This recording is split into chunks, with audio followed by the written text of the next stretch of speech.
Boa noite, meus queridos. Vamos.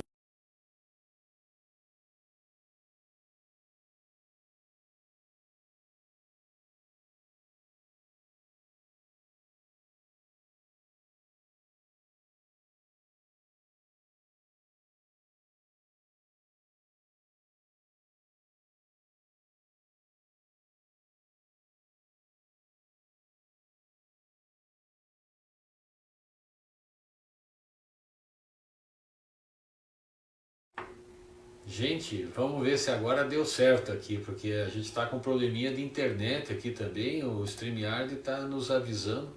Sem Ah, som. tá com som agora, Lu? Deixa eu trazer a Lu aqui para juntinho da gente aqui. Pronto, vamos ajeitar essas telas aqui. Ah, todo mundo junto, olha que bacana. Tá ouvindo a gente agora, Lu? Sim, estou ouvindo sim. Aham. Boa Ah, noite, tá. Carlos. Boa noite, Nádia. Boa Boa noite, noite, o Lu. pessoal que já chegou aí também. Boa noite a todos. Sejam bem-vindos. Ah, muito bom estarmos juntos, né, meus queridos? Mais um encontro, né, do nosso estudo das curas de Jesus. Agora o 10º encontro, nós vamos estudar a filha de Jairo. Gente, é uma passagem mais incrível que a outra, né, nesse estudo. Então, muito bacana mesmo. Então, olha só, hoje o frio pegou, né? Alguns problemas de internet também, né? Então, o Roberto que ia fazer a nossa prece não chegou ainda, então eu vou pedir para a Nádia fazer a prece, já que o Magelo acabou de chegar. Seja bem-vindo, então temos mais um para ouvir a nossa prece. Vamos lá então. Então, boa noite a todos. Vamos serenando os corações, as mentes, buscando a sintonia com o Pai Maior, com Jesus, o nosso Mestre amado, rogando a eles que possamos ter uma noite fraterna de aprendizados importantes e vivificantes para todos nós, porque sempre cada exemplo que Jesus nos traz é de uma grandeza profunda e importante para nosso crescimento espiritual, moral e para nos ajudarmos também em nossas condutas. Então, assim, nós agradecemos a oportunidade de estarmos reunidos nesse estudo de hoje, que os mentores amigos que nos envolvem nesse momento permaneçam conosco, nos intuindo, que as nossas falas sejam sempre assertivas, trazendo o esclarecimento necessário para cada um de nós. Que a paz de Deus, de Jesus, esteja conosco e com essas palavras, com essas vibrações amorosas, nós pedimos a permissão então para abrirmos o estudo de hoje, para darmos início, né, ao nosso encontro de hoje. Que assim seja. Que assim seja. Muito bom. Ó, o Rogério acabou de chegar também, seja bem-vindo. Rogério, Lu, eu vou deixar você por aí. E no que o Roberto chegar, eu já incluo ele aqui na nossa sala e vocês podem me interromper aqui caso queiram fazer algum comentário, tá bom? Hoje a Luciana é nossa especialista, olha só que legal, né? Então vamos adiante? Vamos adiante, virando aqui a nossa telinha. Lu, eu só vou silenciar teu microfone aqui, depois você abre para falar com a gente. E ó, gente, tá chegando hoje, o ônibus atrasou por causa do frio, né? A Nádia deu o oizinho dela, que tá aqui comigo, a Wanda, lá direto do Rio Grande do Sul. Wanda, que Deus abençoe, que tudo corra bem, né? Que as coisas possam voltar ao melhor normal possível, né? Não, a Wanda? Né? A Wanda Wanda não não é? é? Acho que a Wanda é do Rio Grande do Sul ou eu tô errado? Depois a Wanda me Depois a confirma Wanda aqui. fala ali, mas eu acho que não. Então tá bom, de repente eu tô confundindo o pessoal Com a aqui. Zilma. É. A Zilma é do Rio Grande, quando ela entra. Não, então tá. Vamos lá, então vamos fazer um estudo aqui, que nesse aqui eu não erro. Então, meus queridos, para que possamos ter um entendimento melhor, né? Jairo era chefe da sinagoga da região. Então, a história não diz se ele era um levita ou um saduceu, né? Como algumas sinagogas tinham às vezes apenas um responsável, eram sinagogas pequenas, então talvez essa pessoa nem fosse alguém, por assim dizer, da alta sociedade, né? Era alguém ali eleito, né, entre aqueles que construíram a sinagoga para cuidar. A Wanda disse que é, viu? Mas está morando em Curitiba, muito legal. Eu que É esqueci. isso aí, né? Então, de qualquer forma, uma pessoa naquela época que fosse chefe de uma sinagoga não deixava de ser uma pessoa influente na sociedade ou alguém que tivesse um apoio da sociedade, né? Então era uma pessoa de reconhecimento. E esse episódio se sucede logo após o lunático de Gedara, que foi o nosso encontro, inclusive, da semana passada. Retrasada. Né? Retrasada? Retrasada? A retrasada. passada foi do Ranceniano. Eu já estou misturando as coisas aqui também. Vocês me desculpem, né, pela vergonha que eu passo sozinho aqui, mas numa certa idade a gente acaba esquecendo mesmo, né? Então vamos torcer que a gente não esqueça mais nada aqui, né? Então, gente, essa sequência é interessante porque às vezes a gente não se dá conta da cronologia dos fatos, né? Então a gente pensa que foram em tempos às vezes muito diferentes, mas nesse caso aqui nós temos 3 curas que aconteceram no mesmo dia. Então teve a cura do endemoniado de Gadara, né, ou conforme outras nomenclaturas. Daí Jesus atravessou de volta para o outro lado da margem do lago, e daí no que ele desembarcou, ele foi já foi interpelado por Jairo com relação ao problema com a filha dele, e no caminho até a casa de Jairo houve também a cura da mulher hemorroísta, né, que a gente vai ver então no nosso próximo encontro da terça que vem. Então olha que interessante, né, que bacana a gente ter essa percepção. Naturalmente Jesus fazia muitas curas durante todo o dia, né, e ele trabalhava em tempo integral, né, e naturalmente não todas estão, né, anotadas nos evangelhos. E a Rosália também chegou, a Denise, sejam bem-vindas. Olha que legal. E a Nádia disse que está frio, e está frio mesmo. Curitiba está friozão. Então, adiante, olha que legal. Então, baseado em Lucas, o autor nos traz essa cronologia importante daquele dia de Jesus. Ok? Eu já adiantei isso aqui. O que é interessante, né, gente, é que Jesus estava do outro lado do lago em Gadara, né, ou em Gerasa. Não se sabe, né, porque as cidades são cidades diferentes, mas é uma das duas. Né? Então, quando ele atravessa o lago, é interessante essa passagem que eu queria trazer para vocês, porque quando ele chega do outro lado do lago, uma multidão já o esperava. E é interessante, né, porque naquela época não tinha o WhatsApp, né, então como é que a multidão esperava Jesus, né, estava todo mundo do outro lado do lago. Então alguém talvez viu, né, a barca de Jesus, alguma coisa assim, e avisou as pessoas, mas são detalhes às vezes interessantes que surgem aqui, né, para gente ir imaginando, então, né. Então esse retorno tem um acontecimento também digno, já comentei, que é da mulher hemorroísta, mas a gente vai deixar então uma pergunta aqui, já que falamos da mulher hemorroísta, né, ou que tinha fluxo de sangue também, como o pessoal costuma relatar, né, só para a gente colocar uma pimentinha na semana que vem, né. Se muitos tocavam Jesus naquela ocasião em que ele desembarcou e era seguido, né, pela multidão, porque só a mulher fora curada, né? Olha, aí para vocês pensarem, né, para a semana que vem. E a Ivone também chegou. Boa noite, Ivone. Então vamos à sequência dos fatos, agora sim. Opa, esse mal de Hansen aqui não tem aqui, isso aqui é uma pequena sobra do que aconteceu na semana passada, gente. Então, Jesus desembarca então ao meio da multidão e o homem se lhe apresenta aos pés. Vamos lá, daí diz assim: aproximou-se um chefe da sinagoga, anotou aqui Joaquim Neto, chamado Jairo, e prosternou-se aos pés dele. Curvar-se até o chão perante alguém era demonstrar profundo respeito e humildade.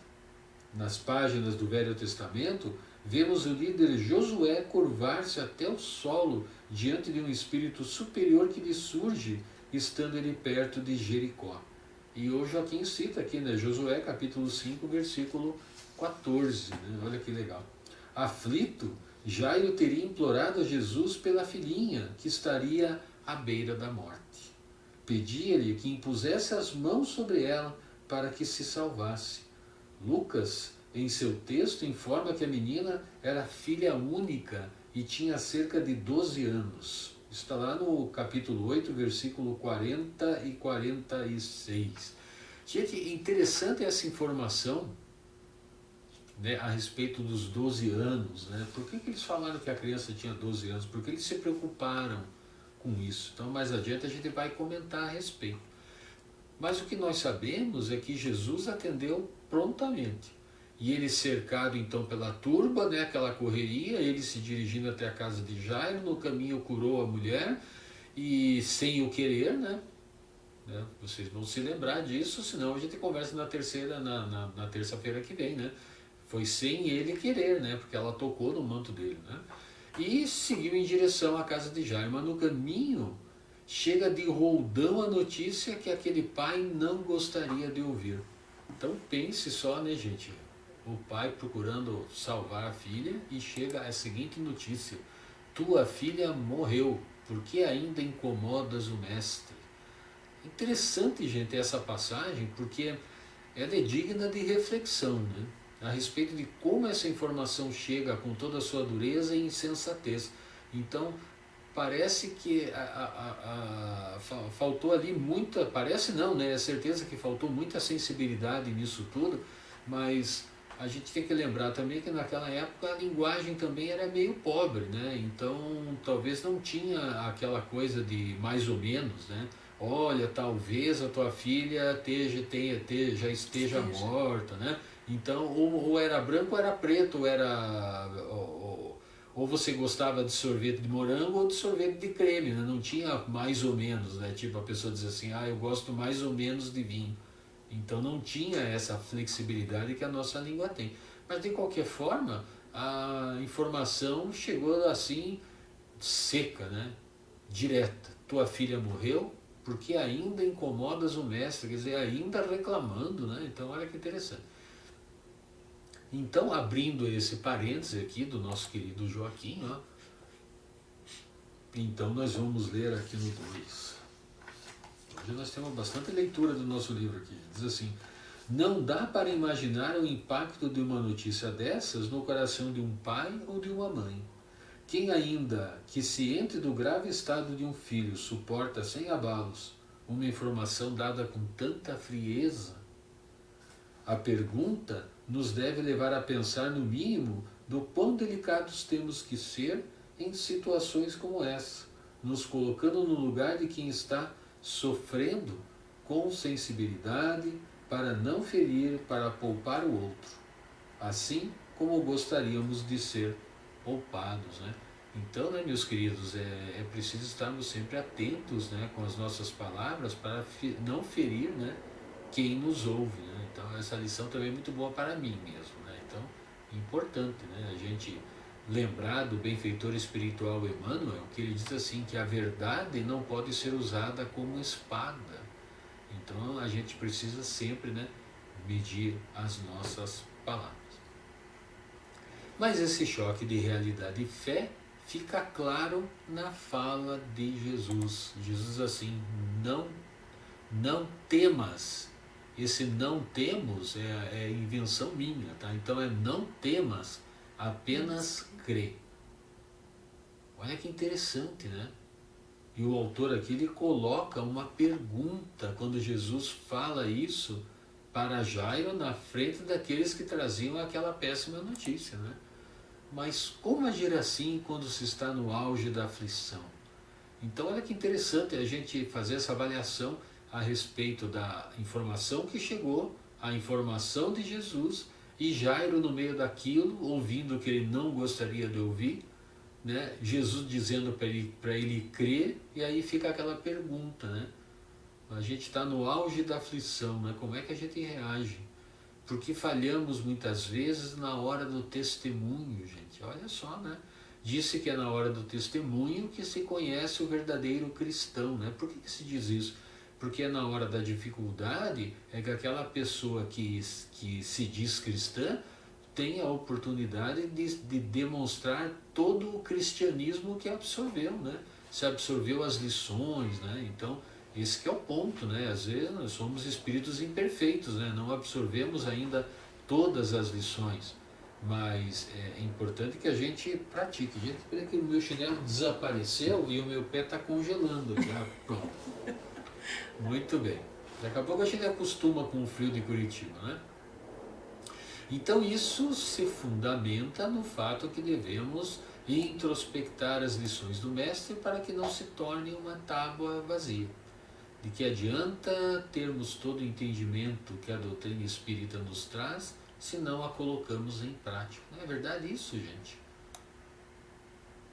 É preciso, né, a gente colocar em prática tudo aquilo que a gente aprende com a doutrina espírita, porque a doutrina espírita, ela em tese, ela não traz nenhuma novidade para os evangelhos de Jesus, né? Ela só explica de uma forma que todos nós podemos compreender da melhor forma possível, né? Então talvez essa é a grande sacada da doutrina espírita, né? Ter a oportunidade de entender, né, os ensinamentos de Jesus. E quando a gente entende e compreende, fica mais fácil de colocar em prática, né? Então a ideia de crer, de acreditar no sentido literal da palavra, vai de encontro à nossa infância espiritual, que ainda não compreende profundamente o muito que aprendemos, né? E olha que a gente aprende bastante coisa, né? E o autor então faz um esclarecimento. Crer, acreditar, lembra-nos da palavra crédito. Eu achei bacana isso, gente, porque ele explica, né, a partir do que existe, né? E ele diz assim, em boa síntese, é a confiança que se deposita em algo ou alguém. A nossa fortaleza moral ante as adversidades da vida depende fundamentalmente do grau de confiança, do crédito que damos à providência divina, à perfeição das leis universais, no inquebrantável equilíbrio do a cada um segundo as suas obras. Então, aqui ele acrescenta um detalhe interessante, né? A gente pode crer, acreditar, mas também a gente recebe de acordo com as nossas obras, né? Então é importante a gente não esquecer disso também. E o nosso querido autor aduz aqui o seguinte: é fácil? Nem sempre, sobretudo nos momentos tormentosos, mas é para esses que a confiança tem sua função. Então, né, enquanto a gente avaliar a respeito disso, né, enquanto está tudo bem, parece que o nosso relacionamento com a divindade está ótimo, né? Porém, diante da dificuldade, às vezes fraquejamos. Pensamos em injustiça divina, esquecimento do Pai, etc. Então, nesse ponto, Joaquim recorda André Luiz na obra Agenda Cristã. Gente, esse livro Agenda Cristã é um espetáculo de livro, eu recomendo a leitura dele. É na psicografia de Francisco Cândido Xavier, e o autor nos traz aqui o capítulo 29, que é um espetáculo de capítulo também. André Luiz, diz assim, né? É razoável pensar nisso. É André Luiz. Eu falei André Luiz? Uhum. Ah, falei, que bom, não errei dessa vez. Então vamos lá. Então no capítulo 29, gente, que é muito bacana, né? Nós vamos trazer aqui o destaque do Joaquim, que diz assim: a confiança não é um néctar para as suas noites de prata, é refúgio certo para as ocasiões de tormenta. Então, o André Luiz, nesse capítulo, gente, ele coloca as virtudes de uma forma muito bacana. Então, tem uma outra passagem nesse capítulo que diz assim: o otimismo não constitui poltrona preguiçosa para os seus crepúsculos de anil, é manancial de forças para os seus dias de luta. Quer ver uma outra passagem que tem também nesse capítulo? A resistência não é adorno verbalista, é sustento de sua fé. E ele segue com várias dicas assim a respeito da gente usar as virtudes que nós já construímos em nós para justamente o nosso fortalecimento, para utilizá-las diante das dificuldades, né? Então, muito bacana. Então, de forma geral, as virtudes que adquirimos não são para a nossa contemplação, mas sim para nosso sustento diante das dificuldades do caminho. Ok, gente? Olha que bacana. Então, voltando ao momento fatídico da notícia da morte da filha, Jesus emenda e diz assim: por que estáis alvoroçados e chorais? A criancinha não morreu, mas dorme. Então Jesus, percebendo aquela situação, né, ele faz mais essa colocação.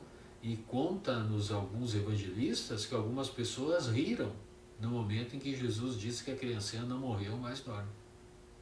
Né? Então, naquela época, agora aqui é importante a gente lembrar que naquela época era perigoso até dormir demais, né, gente? Porque as pessoas não tinham o conhecimento que a medicina tem hoje, e quando o cidadão não acordava de jeito nenhum por algum motivo, eles achavam que tinha morrido. E quando o cidadão era dado como morto, ele era enterrado quase que imediatamente, né? Nossa. Então pense como é que é. Né? Nós temos uma passagem no em Atos dos Apóstolos com relação a Ananias, que eu acabei não lendo essa passagem, mas é uma coisa mais ou menos assim. Ananias teve um problema de saúde, que não se sabe se foi uma letargia ou se foi um infarto, alguma coisa, e quando deram a notícia para a mulher dele que o Ananias tinha morrido, segundo a constatação da época, a mulher dele teve um surto lá de desmaio e acharam que ela morreu também, enterraram ela junto com Ananias. Né? Então olha só como é que é, né? Então foi enterrada junto e parece que foi enterrada viva. Vale a pena talvez dar uma olhada lá nesse detalhe, mas eu já vi essa história em outros lugares na doutrina espírita. Não me lembro exatamente em qual obra, mas isso era uma coisa comum, gente, de acontecer naquela época, tá? Então, voltando ao texto, Jesus chega à casa de Jairo e pede que todos saiam. Solicita a presença dos pais e dos 3 apóstolos que o acompanhavam, Pedro, Tiago e João. E segurando a mãozinha da menina, pronuncia a frase que ficaria eternizada nos evangelhos. Lembram, gente, que frase que era? Talita cumi. A tradução do aramaico significa Talita levanta-te, ou levante-se, depende do tradutor. E aqui, gente, surgem muitas questões, né, a partir desse acontecimento, né? Vamos pensar um pouquinho, foi uma ressurreição? Pode o espírito voltar a habitar um corpo do qual se desligou? Será que Talita estava apenas letárgica? Né? Então vamos deixar essas questões aqui, essas perguntas. Hoje nós temos a nossa querida Luciana, especialista do dia, né, ou da noite.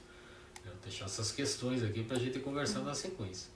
O fato é, meus queridos, é que a menina levantou-se e Jesus pediu que dessem de comer a ela. Aí surge mais uma questão, né? Estava ela desmaiada por falta de alimentação?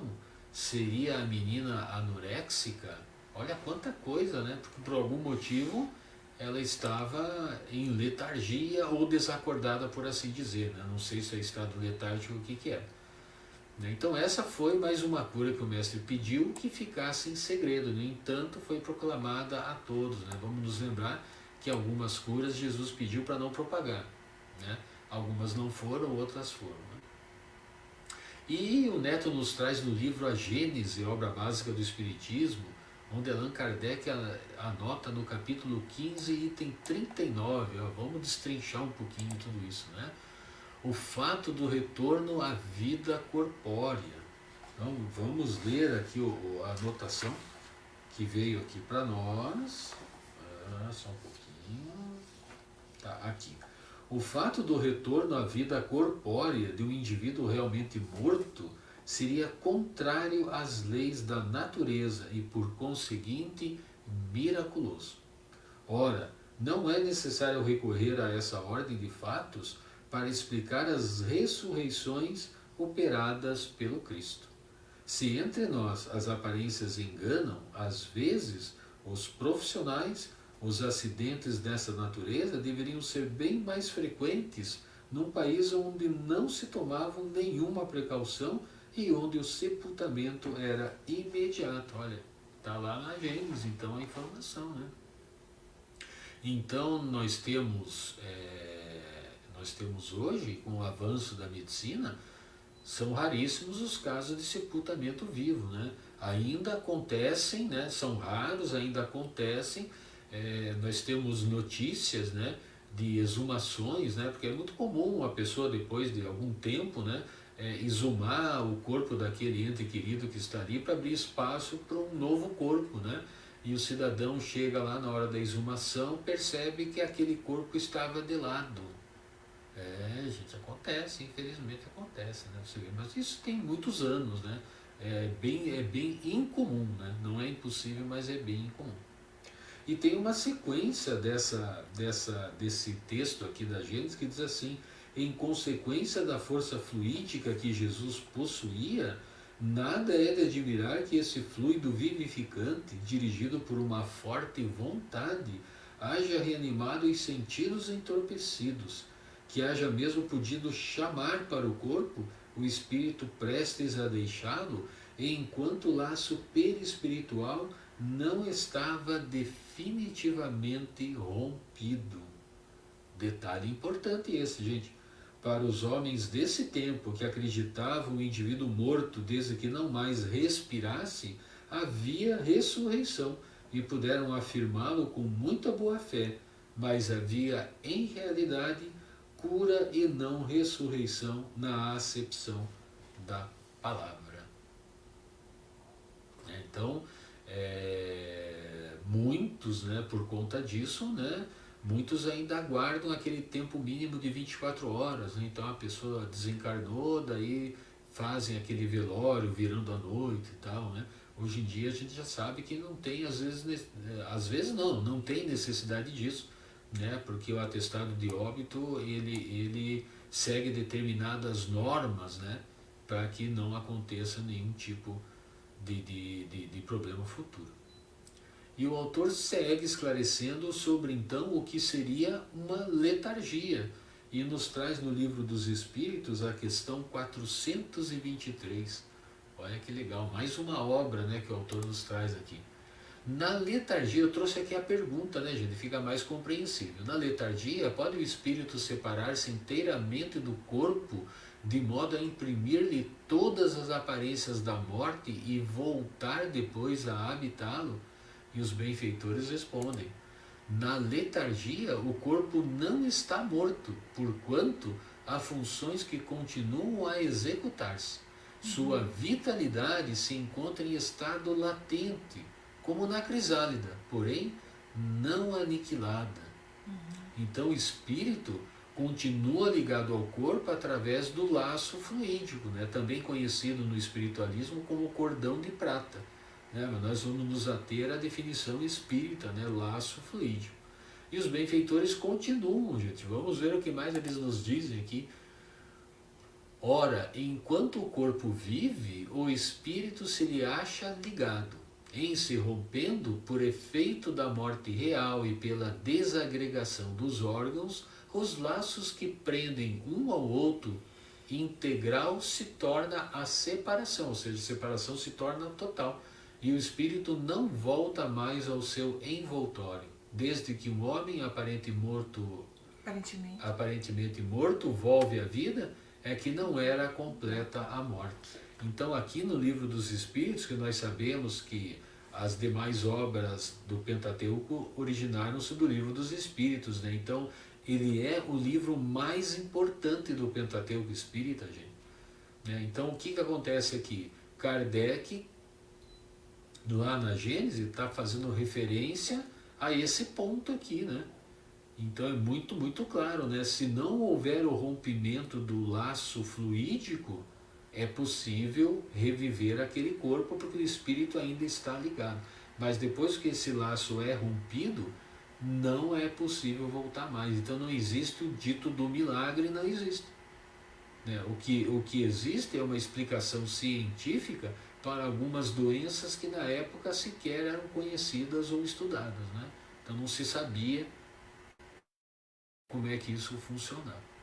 Né? Eu fiz questão ali de colocar no índice do livro, ó, Livro dos Espíritos, parte 2ª, Mundo Espírito dos Espíritos, o capítulo 8, da emancipação da alma, o subitem letargia, catalepsia e mortes aparentes. Então, se vocês ficarem curiosos, vale a pena dar uma olhadinha nesse subitem, né, que tem todas essas informações. E a questão seguinte do Livro dos Espíritos, gente, é muito bacana também, vale a pena vocês darem uma lida. Ok? Mas existe um aspecto moral nesta cura que o autor então salienta através de Cairbar Schutel em seu livro O Espírito do Cristianismo, no capítulo 57. Deixa eu só ajeitar aqui, gente, que parece que no livro o capítulo está errado, tá? Então faz ali uma anotação. No livro está capítulo 58, mas é o capítulo 57. E ele diz assim: outra lição aprendemos, diz Cairbar, nos momentos difíceis da vida é preciso voltar os olhos para os céus e chamar a Jesus. Temos este exemplo em Jairo, que não confiou no seu sacerdócio, na sua família, nos médicos da época, nem na multidão que se apinhou em sua casa. Olha que bacana. E outra obra espetacular essa do Cairbar que o Joaquim Neto usa aqui, né? Então ele faz uma menção ao fato de Jesus haver também esvaziado o lugar e pedido para apenas Pedro, Tiago e João, juntamente com os pais, ficarem no recinto, né? Então olha só, aquilo devia estar uma verdadeira confusão, devia ter gente chorando, devia ter gente contando piada, devia ter gente falando de Jesus, devia ter todo tipo de conversa. Então aquilo tudo atrapalha, né, gente? Atrapalha uma situação de cura, se atrapalha num funeral, né? Que muitas das vezes o nosso comportamento em um funeral desestabiliza o espírito que está voltando à pátria espiritual. Porque quem já leu o livro Voltei sabe que irmão Jacó estava ao lado do corpo enquanto as pessoas contavam piadas e conversavam e riam. E ele viu que algumas pessoas, até conhecidas deles, ele se magoou com isso, de ver a total desconexão das conversas com o fato de que ele estava ali ao lado do corpo, meio assim, né, naquela situação nova para ele, precisando muitas das vezes de oração, né? E o pessoal já estava conversando outras coisas. Então é interessante. Mais um livro bacana aí para vocês lerem, gente. Voltei, do irmão Jacó. Então, com relação aos pais, talvez Jesus tenha sido precavido também pelo fato da menina já haver completado 12 anos. Gente, essa informação ela não está ali desnecessariamente, porque como Jesus ia ter contato com uma menina e essa menina já tinha 12 anos, naquela época era normal as meninas com 12 anos já estarem prontas para casar. Porque qual era a necessidade na época de uma mulher? Cuidar da casa e procriar, né? Então uma menina de 12 anos já estaria com os seus órgãos maduros, né, para poder gerar uma criança, né? Já deveria ter tido o primeiro ciclo menstrual. Então o que acontece? Essa é o aviso da natureza de que ela estava pronta para casar, já podia ser mãe. Então é importante que Jesus trouxe consigo a mãe e o pai para que ele não entrasse sozinho com os discípulos no quarto de uma menina que já estaria pronta então para casar, para evitar toda uma problemática, né, que nós sabemos que ocorre até hoje, né, gente? Então, deixa eu ver se eu adiantei. Então hoje o casamento nessa idade é tratado pelo Estatuto da Criança e do Adolescente, né? Então hoje em dia eu não li o Estatuto, né? Mas se alguém leu ou sabe pode até comentar aqui no chat, porque até onde eu sei menos de 14 anos não casa nem com autorização dos pais, né? Então o Estatuto da Criança e do Adolescente ela preserva, né, disso. A partir dos 14 anos parece que sim, mas daí tem toda uma tramitação legal. Então existe toda uma rede de proteção, né, para as crianças e adolescentes. E com relação aos discípulos, então, por que Jesus puxou Pedro, Tiago e João? Porque eles tinham características mediúnicas que iriam auxiliá-lo com as energias deles a trazer aquela criança de volta, né? A acordar, por assim dizer, né? Já que ela não estava morta. E em relação ao Polvarel, ele anota assim, dizendo assim, ó, precisamos fazer mais uma consideração, afastar a plebe ignata ou inapta, né? Ignara. Tipo, ignara, perdão, que seria inapta ou talvez Ignorava, né? Ignorante. ignorante, nesse sentido, né? Que costuma rodear os leitos de enfermos e, sobretudo, mortuários. Selecionar o mais possível as gentes que afluem em semelhantes casos e deixar o resto ao cuidado de Jesus, que nos enviará somente os seus emissários de faculdades idênticas às de Pedro, Tiago e João. Então é importante que a gente entenda, né, que para esses emissários poderem se aproximar, por exemplo, daquela pessoa, daquele ente querido, é preciso que haja uma psicosfera que facilite essa aproximação. Então as pessoas que estão ali naquele recinto, às vezes estão atrapalhando. Existem casos interessantíssimos, gente, de pessoas, né? Eu conheço a história de uma pessoa que estava próxima da desencarnação e a gente sabia que ela ia desencarnar e ela não desencarnava.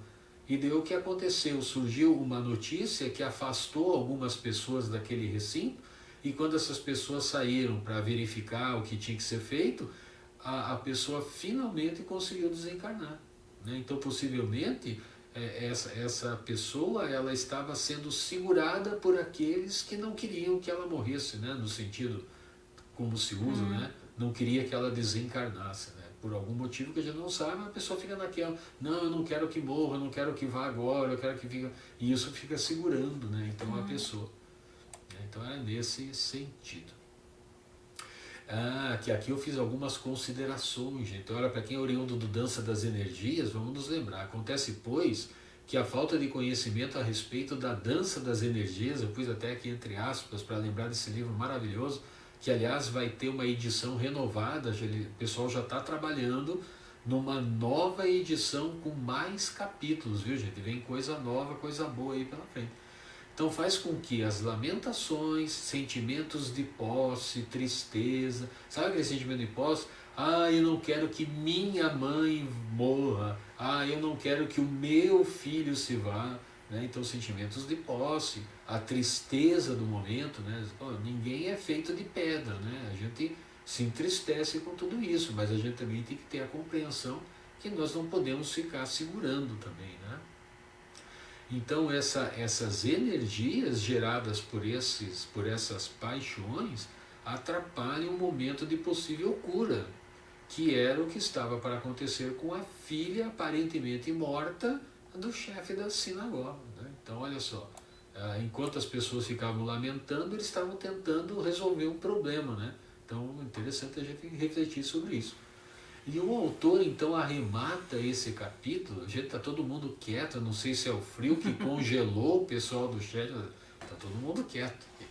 E o autor arremata esse capítulo dizendo assim: ante as piores angústias da vida é preciso colocar nas mãos de Deus. Mas ele nos adverte quanto ao que devemos colocar, né, nas mãos de Deus, por isso que os nossos problemas, eles são nossos e devem ser resolvidos por nós.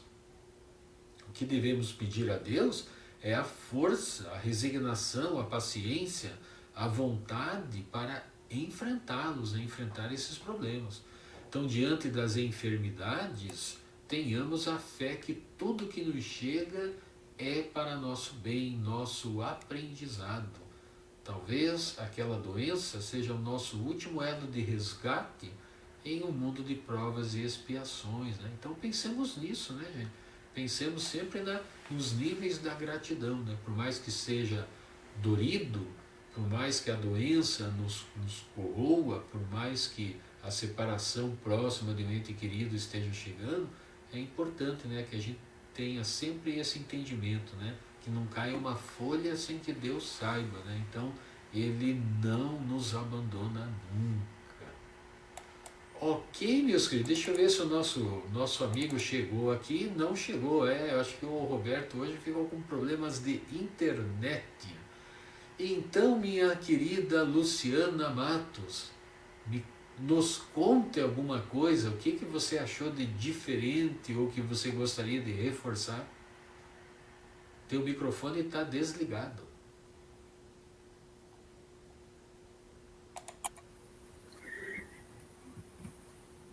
Então, deu?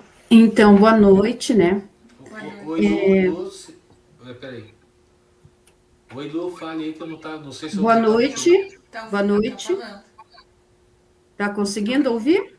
Sim, Boa Não, noite. eu acho que eu tô com problema no cabo do fone de ouvido aqui. eu tô Uhum. ouvindo. Tá ouvindo?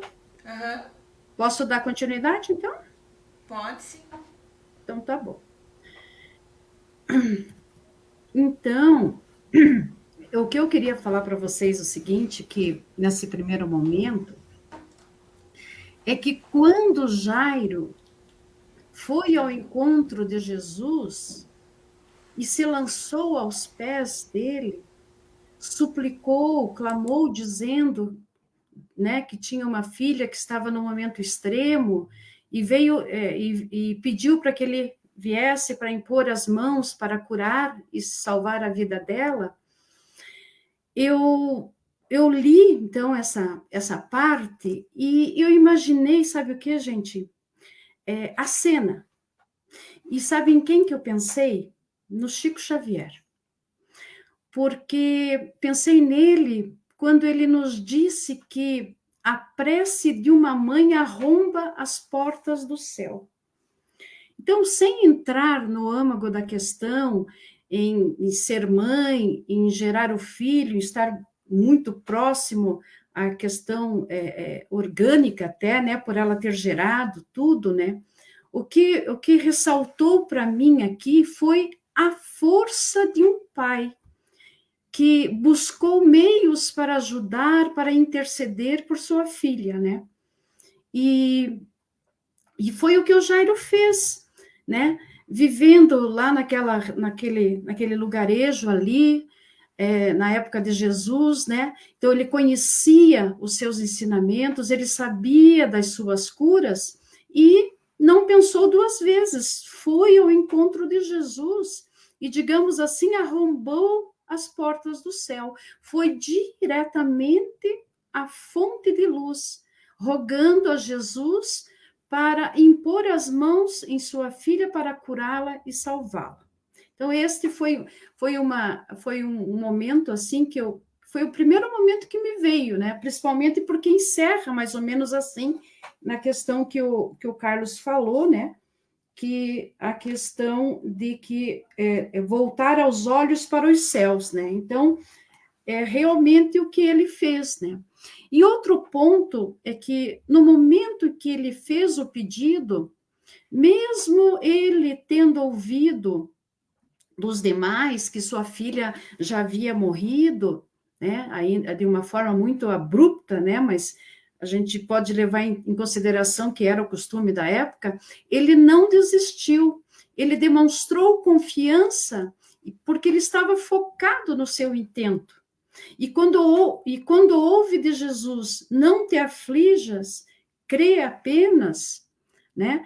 E como o livro fala, foi um momento em que Deus, como é que eu posso falar? Afagou-lhe, acolheu, né? Nesse momento. Então, nessa frase, Jairo intensificou a sua fé. E aqui falamos na fé que transporta montanhas, que está lá no capítulo 19. E Jairo, naquele momento, passando pelas dificuldades da doença da filha ali, dificuldades até, eu imagino, né, diante de muitos preconceitos da época em relação do povo ali que vivia em relação a Jesus, ele rompeu as barreiras, mesmo dizendo que a filha já tinha morrido, né? E ele passou a fortalecer sua fé, uma fé robusta, que já estudamos lá no Evangelho segundo o Espiritismo, no capítulo 19, né, nos itens 2 e 3, que trata da fé que transporta montanhas. E por que ele se colocou numa fé robusta, no meu ponto de vista? Porque ele não só acreditava, mas também teve confiança, ele teve energia suficiente.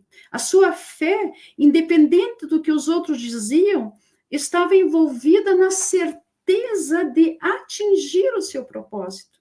Naquele momento, havia lucidez no seu pensamento, que o fazia confiar e assim ele o fez. E Jesus, então, utilizando-se do seu poder fluídico, mais acompanhados dos discípulos, né, somado pela sua vontade forte, reanimou-a. Jesus sabia que o laço perispíritico ainda não havia sido rompido e, portanto, não houve ressuscitação e sim cura. Sua filha estava em um estado letárgico, né, ou síncope. Então, como o Carlos falou, no livro dos Espíritos, na pergunta 424, pode-se, por meio de cuidados dados a tempo, reatar os laços prestes a se romper e tornar a vida um ser que, por falta de socorro, estaria definitivamente morto? E, sim, sem dúvida, os espíritos falaram, e tendes a prova disso todos os dias. O magnetismo é frequentemente, neste caso, um poderoso meio, porque restitui ao corpo o fluido vital que lhe falta e que era insuficiente para manter o funcionamento dos órgãos. E no finalzinho dos comentários de Kardec dessa questão, ele fala assim: a letargia é sempre natural, a catalepsia é algumas vezes espontânea, mas pode ser provocada ou desfeita artificialmente pela ação magnética. Eu convido vocês realmente a lerem no capítulo 8 da Emancipação da Alma, né? Porque explica direitinho esse processo que a filha do Jairo estava passando. Então, não houve ressuscitação, como eu disse, e sim cura. Sua filha estava em estado letárgico, né? Então, a filha não estava morta, ela estava apenas adormecida. Mas eu me fiz uma pergunta. Oi? Oi, Lu, desculpe te interromper, que estava indo muito bem, mas é que eu não queria deixar passar a parte do magnetismo, né? Olha que interessante, né, essa colocação, porque lá no Dança das Energias a gente estuda muito essa parte do magnetismo, né? E quando a gente faz um seminário de passe, por exemplo, né, para formação e qualificação de médiuns passistas, o magnetismo é uma coisa que a gente comenta muito, né? O capítulo 14 de A Gênese é só magnetismo, né? Então fica aí também a dica, né, do capítulo 14 dessa maravilhosa obra que é A Gênese, para que o pessoal também dê uma olhadinha lá, né? O capítulo 14, é verdade. Reforçando. E a gente vê que isso foi utilizado muito, né? Tanto do Jairo, tanto né, da boa vontade ali do Jairo mesmo, né?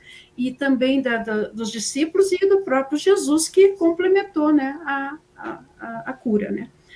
Então, tá bom, então eu vou continuar. Vamos lá. Então, tem uma pergunta que entrou ali, mas qualquer coisa eu interrompo você. Tá bom. Mas aí, gente, sabe o que aconteceu? Eu mesmo fiz uma pergunta para mim, que vai bater um pouco com o que nós acabamos de falar aqui. Eu me fiz a pergunta assim: Jairo contribuiu com a cura da filha? Sabemos que Jesus e os discípulos, tudo bem, mas Jairo contribuiu? Pergunto isso porque sabemos que Jesus fazia suas curas, envolvendo os enfermos a reflexões, perguntando o que eles queriam que ele fizesse. Então, ele respeitava o livre-arbítrio e, após a cura, dizia: tua fé te curou. E nessa passagem, o que Jesus nos ensinou? Porque não ouvimos Jesus indagar nada a Jairo, porém, nada passava desapercebido por Jesus. Então, ele percebeu que Jairo se movia pelo pensamento e pela sua vontade sincera, pelo amor que ele tinha pela sua filha, a qual não deixou dúvida na sua intenção. Então, o poder da fé recebeu uma aplicação direta e especial na ação magnética, né? E naquele momento, toda essa ação, todo esse envolvimento estava muito claro para Jesus. Por isso, ele disse a Jairo: não te aflijas, crê apenas, para que ele reforçasse, para que ele pudesse reforçar isso que Jesus tinha visto nele. Então, no capítulo 19, né, que a gente já citou, A Fé Transporta Montanhas, no item 7, Kardec nos fala que a fé raciocinada, por se apoiar nos fatos e na lógica, nenhuma obscuridade deixa. A criatura, então, crê porque tem certeza, e ninguém tem certeza senão porque compreendeu. Eis porque não se dobra. Então, fé inabalável só é a que pode encarar de frente a razão em todas as épocas da humanidade. E aí eu me coloquei como foi um testemunho de Jairo, porque mesmo naquela época, mesmo ele tendo apavorado, triste, achando que talvez não daria, mas ele insistiu naquele poder, naquela fé robusta dele, né? Então, assim, essa contribuição, abro agora para vocês me ajudarem um pouquinho aí, talvez responder algumas perguntas. Não, mas é bem legal, né, Lu, a gente aprofundar certos detalhes aqui, né? Porque a pergunta aqui que o Rogério pôs tem muito a ver com o que a gente está conversando, né, a respeito disso, porque Jairo não desistiu. Deixa eu colocar a pergunta aqui, que daí a gente pode conversar ao redor disso, né? Ele coloca a questão, né, o que acontece muito hoje em dia, onde as pessoas desistem, né? É a vontade de Deus e aceitam sem tentarem lutar, pedir e acreditar na fé. Pois é, né? Aqui tem muito do livre-arbítrio, né? Então pode ser que chegou no momento do cidadão, né? Pode ser que a pessoa esteja no período desencarnatório, que a gente não sabe quanto tempo vai durar, porque isso vai de indivíduo para indivíduo, né? Então existem indivíduos que talvez ficam 3 anos no período desencarnatório, às vezes o período desencarnatório de um outro é de 1 semana. Então o que acontece? Nesse momento, se houver algum merecimento e a pessoa não querer se desligar, pode acontecer dela ganhar um acréscimo de misericórdia, como a gente diz, né?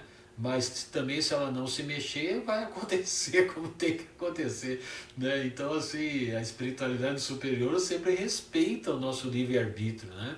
Então, se a gente está lá desanimado, achando que já está bom, que já deu, eles vão deixar, bom, ele não está pedindo nada, então vamos dar continuidade, né, à desencarnação dele. Mas se o cidadão às vezes chegar assim e dizer assim, puxa, mas deixa eu ficar mais um pouquinho só para resolver uma questão, depois eu vou, aí de repente ele ganha mais um tempinho por aqui, né? Não sei o que vocês acham disso. E às vezes eu acho o seguinte, que a pessoa que está enferma, ela pode desanimar, mas os que estão em volta, e no caso de Jairo, né, ele movimentou o processo. Então, às vezes, os entes queridos, eles movimentam o enfermo, né? O que não dá para ter em volta do enfermo os pessimistas, né? De plantão, né?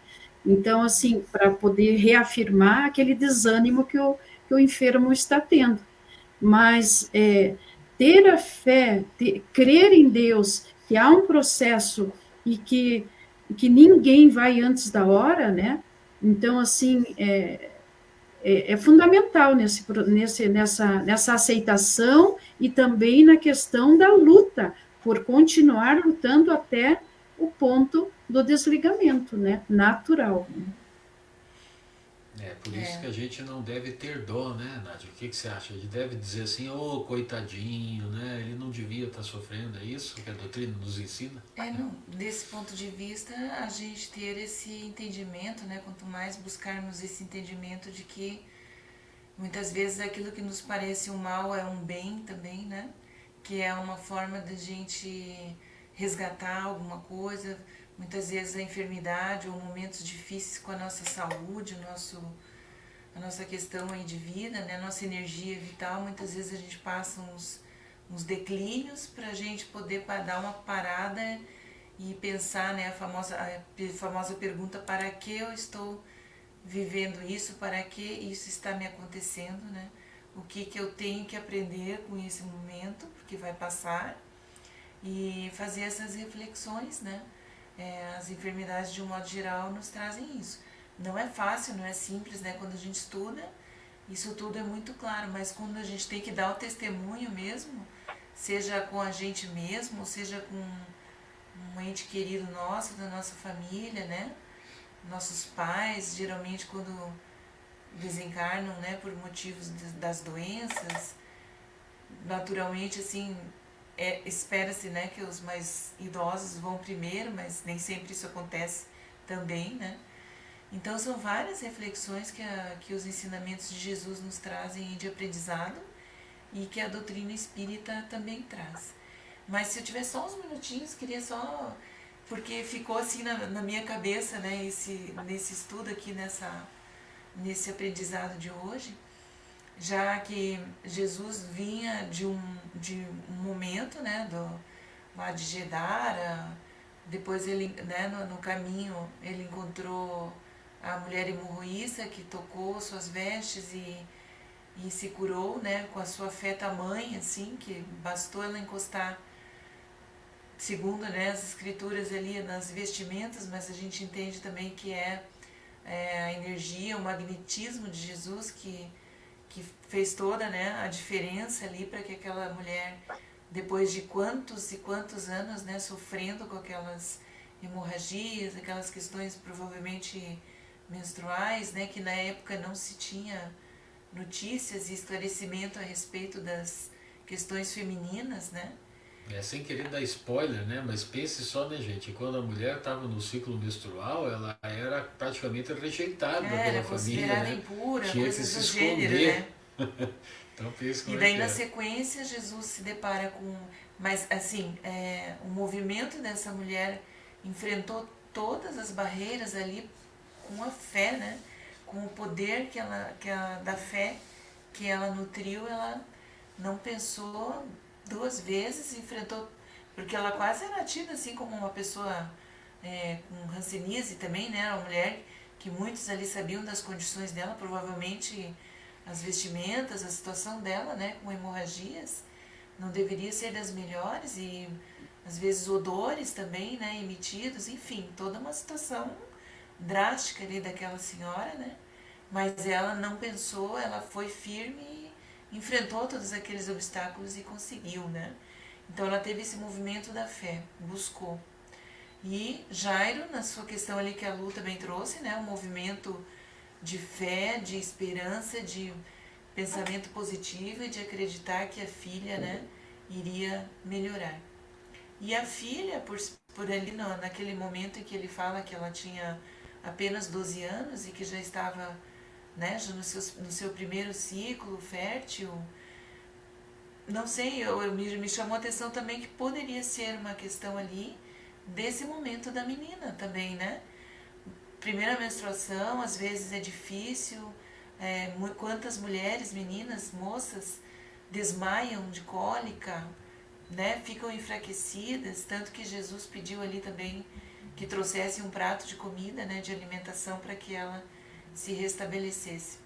Mas como na época pouquíssimos conhecimentos, né, a respeito disso, né?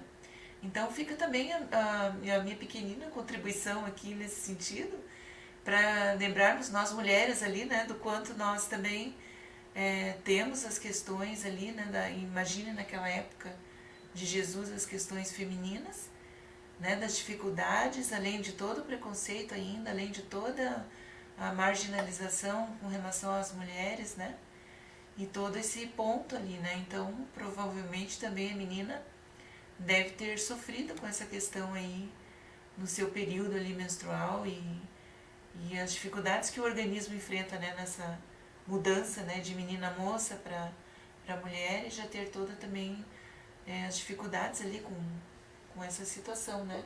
Vai que também estava anêmica, de repente, né? Pode acontecer, né? Sim. E sabe, Mas gente? Jesus, né? Desculpe só, Jesus sabedor de tudo, o médico dos médicos, né? Jesus maravilhoso, sabia que não se tratava de uma morte ali, né? De uma desencarnação, sabia que ela estava atravessando ali um período de dificuldade, né? Na sua saúde ali, física, né? Exato. A Nádia levantou um ponto bem interessante que eu também vou comentar rapidinho, né? Porque a gente acaba sempre passando da hora nesse nosso estudo, Pois é, meu né? Deus. Mas assim, a Nádia falou uma coisa legal, ela disse assim, né? Jesus, ele tinha um tipo de mediunidade, por assim dizer, né, que ele sabia, ele conseguia ver as muitas vidas daquele espírito, né? O Chico tinha uma mediunidade parecida com essa, sabe? Parecida, né? Não vou dizer igual, né? Porque eu acho que Chico não é um Cristo, né? Não, ainda não é um Cristo. Mas assim, ele conseguia ver as vidas passadas daquele espírito que estava ali, às vezes pedindo alguma coisa para ele. E Jesus tinha uma visão ampla disso, né? Então, assim, com relação à fé, né, a gente não tem essa visão. Então, a gente não pode associar o fato de um problema não chegar ou da falta de uma cura, né, para uma doença que a gente tem como um sinônimo de falta de fé. É porque a gente, às vezes, desejou que aquela doença viesse nessa vida justamente para nos curarmos, né? Então, como a gente não tem essa visão, é importante a gente ser sempre grato, né, à providência divina por tudo que nos chega. Não só para nós, mas para os nossos entes queridos, porque a gente não sabe qual era a programação dele, né? A pessoa não desencarna por acaso, né? Ela desencarna no momento certo, né? A desencarnação é prevista pela arquitetura espiritual dentro, né, como a gente falou mais cedo, daquele período desencarnatório. Então, se o cidadão está no período desencarnatório dele, que no caso de uma determinada pessoa, eu citei ali, pode ser de uma semana, ele vai desencarnar entre o primeiro e o sétimo dia, né? Então, não vai ser no quinto, vai ser entre o primeiro e o sétimo. Então, a gente não tem essa noção, né, gente? Então, a gente não pode perder a fé nunca nas coisas. E só mais uma fala também rapidinho, né, sem atrapalhar muito. Me chama a atenção a importância da família, né, do amor em família, porque olha, aquele pai, aquela mãe, né, que fizeram tudo pela sua filha ali, enfrentaram também, né, as suas barreiras ali, não perderam as esperanças e fizeram tudo que estava ao alcance para ajudar aquela filha, aquele ente querido, né? E assim as famílias devem ser, né? Devem buscar cultivar isso, né? Esse amor familiar, essa importância de se darem bem, de se ajudarem, né? Uns aos outros, com fé, com esperança e fazer tudo que está ao alcance para o bem daquele próximo, né? Então, como nos ensina também em algum outro momento o Evangelho de Jesus. E eu também queria falar o seguinte, que quando a gente passa por uma desencarnação assim de súbito, né, que ninguém espera, os pais, eles têm, a gente pode, pelo menos, a gente pode perceber a misericórdia divina recaindo sobre, principalmente, nos pais, né, na maneira que encaram. E isso o Espiritismo nos dá esse suporte, porque por mais tristes que os pais se encontram, as falas estudadas de acordo com a doutrina espírita vai acalmando naquele momento ali de chofre, né? E mais tarde, né? Com dores e tudo, e ainda não é que não compreendendo, mas ainda não, né? Ainda se adaptando, né? À situação que vai passar. Mas como essa doutrina nos traz esta tranquilidade, essa paz, por ela ser tão esclarecedora, né? Podendo abrir o livro dos Espíritos, abrir qualquer obra e buscar o que precisa e que a gente vai achar, né? Então, isso é muito, muito gratificante, né? Verdade, Lu. É a beleza da doutrina espírita, né? Olha que legal. Muito bom, né, gente, estarmos todos aqui juntos, reunidos, estudando as curas de Jesus à luz da doutrina espírita. Muito legal. Lu, eu acho que se você tiver a fim de ganhar bônus hora triplicado, você poderia então fazer a nossa prece final. O que você acha? Depois a gente vê mais algum Acho que eu quero ganhar. Então vamos lá. Então, convido a todos, neste momento, a elevarmos o nosso pensamento a Deus, nosso Pai maior, a Jesus, nosso mestre, nosso modelo e guia, e agradecemos a espiritualidade que esteve aqui conosco nesses momentos de estudo, nos auxiliando, nos amparando, nos intuindo nas nossas palavras, nos dando um suporte fantástico para desenvolvermos mais uma cura de Jesus. Que esses ensinamentos que aqui tivemos, que aqui estudamos, possamos realmente colocar, né, no nosso interior, que possamos continuar refletindo e, à medida do possível, que a gente vá colocando em prática, principalmente, né, nesses momentos, né, de aflições, sempre lembrando que a nossa fé, aquela fé inabalável, ela sempre vai estar presente frente às nossas necessidades. Então, que nós possamos continuar estudando, que nós depositemos o nosso tempo para ficarmos em leituras saudáveis, em estudos que nos complementem e que nos façam progredir de acordo com a nossa necessidade, de acordo com o nosso planejamento reencarnatório. Que Deus nos envolva, nos abençoe hoje e sempre. Que assim seja. Assim seja.